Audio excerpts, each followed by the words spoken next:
next speaker's squad kept goal number 1 unblemished, that is protecting the house, with a more than convincing 48-20 victory over Sunbelt preseason favorite FIU. Now they have homecoming this weekend against Tulane. Here to talk about the FIU victory and homecoming with Tulane, the head coach of Raging Cajuns football, Mark Hudspeth. Hey guys, thanks for coming. Awfully proud of our football team. I think we entered this football game with a little bit of a chip on our shoulder. After probably a performance in the first 3 games, we've been, up and down, playing good, not playing very good, playing good, not playing very good. We were determined to try to put a full game together, offensively, defensively, kicking game, and just show everybody that we were a lot better football team, and not just coming from the coaches. I think the players were pretty determined. I think they felt like they had something to prove. Obviously, you got the Sunbelt Conference preseason pick, number 1 team coming into Cajun Field, and I just thought our guys had a great 2 weeks of preparation and practice, and very excited about the way they played. I thought Terrence Broadway obviously came in, showed incredible poise, performed at a very high level, considering he only gets 1/3 of the reps in practice when you're the backup quarterback. The first team gets 2/3, he gets 1/3. And now, he'll get all the reps. And so I hate that Blaine had the injury that he had, because I thought Blaine looked like the Blaine we all know there in the first quarter. I thought he got in a rhythm. I thought he was very sharp. I thought he was throwing the ball very, very good. And I just hate that happened to him. But we do have depth there, and that's a great a plus for our team. One thing we wanted to address before the game is getting the ball to some of our playmakers a little bit more. Daryl Surgeon, Harry Peoples, Javon, some of those guys, as well as the running backs. And I thought we did a lot better job at that. I thought Harry Peoples had an outstanding game and was able to make some big plays as we spread the ball out. Bradley Brown came in. And I thought one of the things that we addressed, and we talked about it with you guys, is we were going to play a lot more players throughout that game. And just let some guys roll, and it certainly paid off. And as you saw, Bradley Brown made 2 big plays, I think, both in the first half, whereas he hadn't played before the 4th quarter at any point this year. So a lot of deserving kids on our team that got some quality playing time, and that was great for them on both sides of the ball. Defensively, thought we played much improved. I thought we played extremely hard.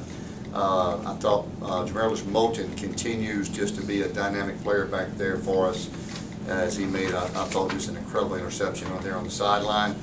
I thought TJ Worthy played extremely well. It was great to see back at safety along with Gillis. And I thought Quinn Griffin had his best game, I should say, as a Raging Cajun. And so I thought we made a lot of strides throughout the course of the game. So now we got to go back, and even though we felt like we played good, you go back and watch the film, a lot of things yet that we still have not gotten down. We've got a lot of improvement yet to make. You go back and you think you're feeling good about the game till you watch it and you say, man, we've got to get better at that. We've got to get better at this. We've got to be more fundamentally sound here. We've got to make sure this player continues on his development because he's a kid we may be counting on.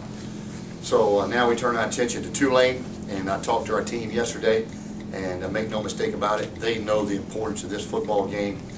We had about a 45-minute team meeting just about Tulane and about the importance of this football game, and the importance of us doing our job for homecoming. And I know they got the message from me about what's expected this week and how they're expected to prepare for this football game. And so I'm expecting the best week of practice we've ever had here at University of Louisiana. So without any more of that, I'll open up any questions. Coach, you mentioned you played a number of kids on both sides of the ball, but especially defense. Saw a number of young kids in there, but and a number of really good performances. But three performances that really stuck in my mind out there were Corden Hagens, Quinn Griffin, and Dominic Tavell. How would you grade those 3 guys? I thought they played pretty well. All 3 played extremely well. I've already talked about Quinn. He had his best game. Tovell went the most snaps he'd gone all year long and played. He played better in space than he'd played at any point this year.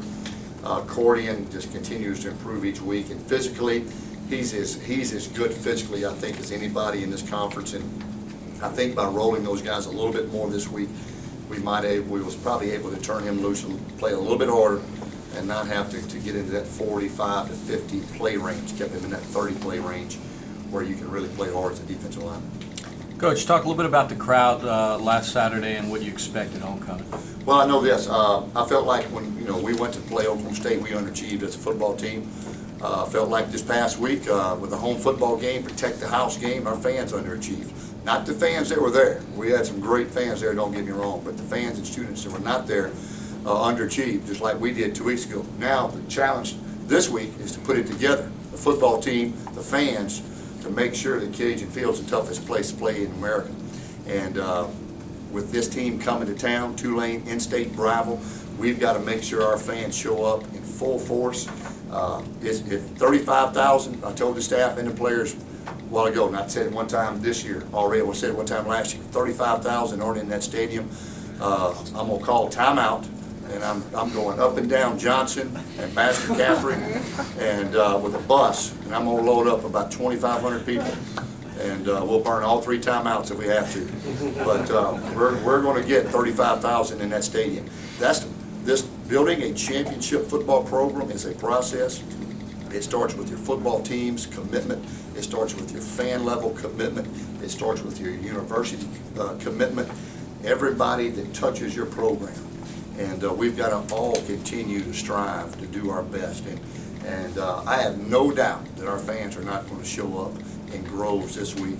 It will be an unbelievable big game atmosphere at Cajun Field this week. So I can't wait to see it. I know our fans are going to be there. Coach, is there anything more that you can do with Terrence that you couldn't do at Blaine, or what differences maybe does Terrence allow you to do with regards to play calling? And I've heard some people mention it, and they're correct. They're exactly correct. Both those guys are very similar styles of play. I think that the only difference I see in either one of those guys, their release is a little bit different. Other than that, they both are athletic enough to be able to run the ball effectively when you need them to. They can scramble and get themselves out of bad plays when they need to. And they both throw the ball very accurately. They're both very, I think, very good field generals. They can manage the offense extremely well during the 2-minute drill, which you saw again this past week right before half. And getting that score right before half now was critical, because we had given them 2 scores in a row, and they'd sort of tried to sneak back in that game and steal a little bit of the momentum back. Now with Terrence getting 2/3 of the reps, that's just going to further his preparation. That's going to further his development as a quarterback, and he's already looking pretty good. Coach, how impressed were you with the way he was prepared? Came in, the guy had obviously done his homework. He did it at Houston. He did it here. How impressed were you with him just coming in and not missing a beat? He's a student of the game, and I think Jay's done a great job with those guys. When you see your backup come in and play that effective and not turn the ball over and take care of the ball, to me it says a lot about their preparation. And I give a lot of the credit to Coach Johnson and the preparation they have in the classroom. And those guys are both good students. I've said it before. I think it resonates over to the football field. When you have a quarterback that is of high character, and your quarterback is a great student in the classroom, that is going to carry over to the football field. And we are very fortunate to have 2 quarterbacks that are like that. So what do you tell them about getting up for an 0-4 team, coming off a loss like it did, and how do you fill 45 minutes doing that? Well, when they understand, when I went back score for score, I read off every score in this series dating back to 1911, and there was some pretty lopsided scores.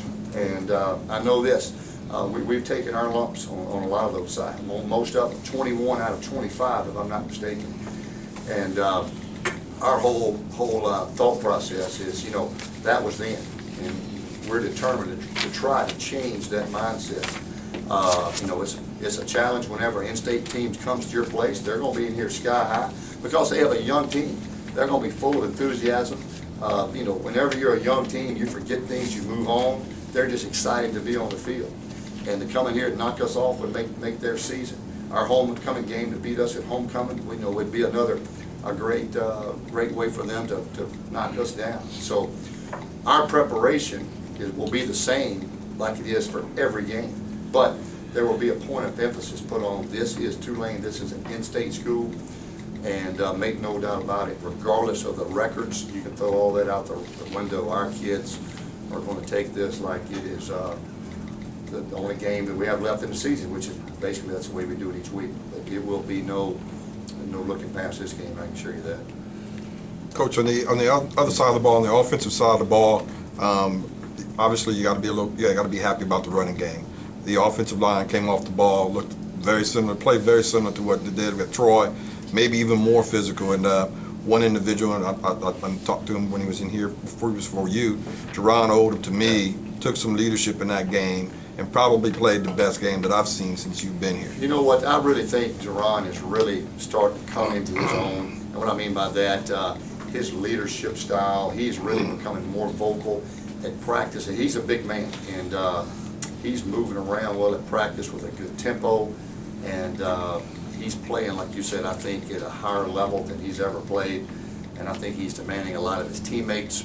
And we was able also to spell him a little bit throughout the game. It was great to play some younger offensive line throughout that game, something we would never were able to do last year. And so hopefully we can continue to do that. Coach, Blaine can't throw with the hand, but he's an athlete. He's a leader. I know he loves to play this game. Do you see him getting out there on special teams, maybe on defense, doing some of those things? I'm going to find a role for Blaine Gaucher. He's a special young man that his heart and soul is in this university and his football team. And by no stretch of the means is this going to be the last time he ties on the cleats for our football team. We're going to find a role, and I've talked to him already about looking at him on the defensive side of the football, on special teams. Because, you know, a broke hand would probably not keep any player off the field except maybe a running back or a quarterback or maybe a wideout. But most defensive guys can play with a broke hand.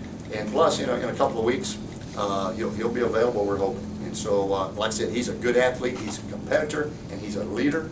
I'm going to find a role for him somewhere on this team. Coach Terrence, from the first, obviously, other than knowledge of the system, what is he doing better than the first time you saw him, the first few practices or whatever, in terms of as a quarterback, besides his knowledge and all? I don't know if he's doing anything any better. I just think that just like any player, he's continuing to improve. Every rep you get better. Every practice you get better. And I think that's his approach to meetings, to practice. He's trying to get better every day. He absorbs everything that Coach talks to him about. Some guys, you just think, does it go in one ear and out the other? I think he absorbs everything that he gets, tries to learn from it, takes advantage of his practice reps, his game reps, and it's really paid off in a big way. You just don't see many backup quarterbacks come in and perform the way he did the other night. So it goes back to just talking about his preparation. Back to Blaine, what did he say last night when you broached safety, and is that the best position, and when's the surgery? Don't know. It will be this week. Obviously, I think they've got to wait a little bit till the swelling goes down before they can do it. I have not even talked to the trainers about an official date, but I think it is going to be within the next couple of days. As far as what position, don't know. We're going to evaluate a little bit. I'm going to put him at safety first, see if that works a little bit.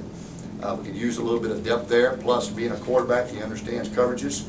He understands reading the quarterback's body language, reading the quarterback's eyes. He understands that part of the game. So, and he's a great athlete, and he's not scared. He's a physical kid.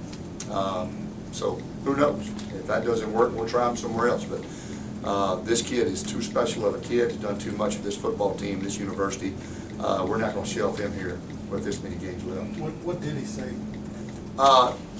Didn't say much. He just looked at me like, "Serious, Coach?" I went, "Dead serious." And I think he was genuinely excited. Obviously a football player wants to play football. If you're a competitor, and he'll play left tackle if we need to play left tackle. That's the way he rolls. And so we was excited about that. Coach, with the exception of Blaine and Mobile and Riles, how we look? Everybody else looks okay? I think we're pretty healthy. I think coming out of this game, with the exception of those, we pretty sound. I think that still goes back to our training with the strength staff and the way we're continuing to lift and prepare throughout the season. We have not backed off any, and like I talked about last week, we've got the foot on the gas right now. Here we are, we're not even quite mid-season, and we have got the foot on the gas, not giving our kids any any excuse. And they're accepting the challenge. And to be honest with you, our kids respond a lot better when we do that. Our expectations, everything that we do at practice, at meetings, at class, remain a high focus of everything that we do. Coach, after that loss to Oklahoma State, you had to sit home the next weekend, bad taste in your mouth, come back and get a big win against FIU. How much does that help these guys' confidence and just, rolling on through the rest of the year? It definitely helps their confidence. I think it was great to see that part of it come back.